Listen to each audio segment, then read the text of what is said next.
Hey Burn Boot Campers, Courtney Hilmanowski here from Active PT. I want to talk today about how to return to the gym safely. And I want to give your coaches a huge shout out. They've been doing an amazing job keeping programming going for you guys during this quarantine, keeping things interesting, keeping you guys accountable. So really awesome job to your coaches. Couple things that I want to talk about today is how do we get back to the gym safely and what are some tips and tricks to make sure that I'm following the right path, okay? So the first thing that I want to talk about is acute to chronic workload ratio. So your acute workload is what you do over the course of a 7-day time period. Your chronic workload ratio is what you do over a 28-day period or a month-long period. And we're looking at, do they both trend similarly? Is their ratio closer to 1, okay? Your gold standard or our safe zone that our body stays happy in is this 0.8 to 1.3, okay?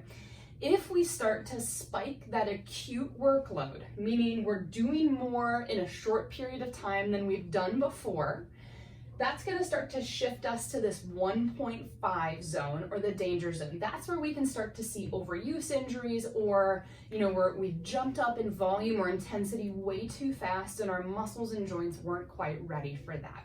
Okay, so look at what you have been doing in quarantine. So maybe you've been working out 3 times a week. Okay, as we go back to the gym, we don't want to just spike up to 6 or 7 days per week and just go ham, okay? So we want to make sure we're doing that gradually. So you start back at 3 days a week, you start to go 4, then working your way up to 5 or 6, so that our body has time to accommodate and to adjust for that flux in change, okay? The other thing that we want to look for is how we're moving and the quality that we're doing that at. So the first thing that we look at is the quality of our movement, okay? Our technique. Can we master the fundamental movement patterns?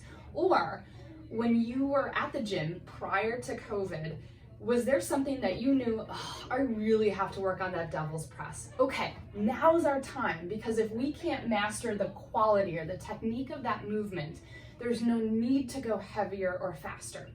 If you've mastered that technique and you feel really good, then we go up and we look at, okay, I can do more sets and more weight, okay? So that would be the quality. Then the quantity. Then we're working our way into intensity, okay? Can I do that heavier weight for longer and harder, okay? But if we can't master the movement pattern, we should not be going heavier or faster just because that's what's written for the workout, okay? So this is the perfect opportunity. Everybody is coming in with a blank slate, and so there should be no judgment on what weight you pick or, hey, I'm really gonna work on my deadlift form because I know it was a little bit off before. This is the perfect time to really zone in on some technique work as we're starting to get back into our fitness level here, okay? The other thing that I want to talk about is what we call rate of perceived exertion. So how much are you working? How hard does it feel? And the RPE is a scale that we use looking from a 0 to a 10. 0 is I'm laying down, I'm sleeping, I'm expending absolutely minimal energy. 10 is I'm doing a sprint or a 1 rep max lift. I'm working as hard as I can, okay? When we go back to the gym, the tendency is I am gonna go ride the lightning, okay?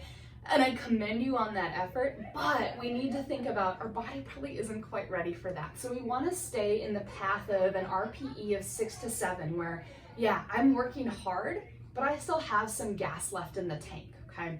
As we start to get accustomed to working out again and working out at the same level and intensity, then we can start to creep our way up. But I don't want to see anybody redline that first week and go 10 out of 10 with every movement.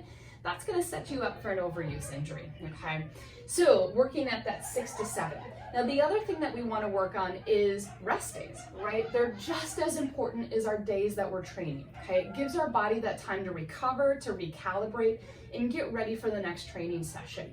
If we go from minimal working out and then we go to 6 or 7 days per week, our body isn't getting a chance to reset itself, and we have to allow ourselves some time to really just reset and heal, okay? So make sure you're programming in rest days. I am all for getting back for fitness, and I love that you guys are so passionate about it, but I want you to be smart about it as well, because I don't want to see you in my clinic with injuries. I'll love to see you and treat you, but I want to try to mitigate those before they even pop up. So take some of these considerations as you're returning back to the gym, to some of those outdoor workouts. If you have questions, reach out to me. Spencer and Layton have my email address. Feel free to ask me any questions. And then also talk with your coaches. They're a wealth of knowledge and they can really help you get back into working out smartly. So keep working hard, work out smart. Good luck with everything. Talk to you later.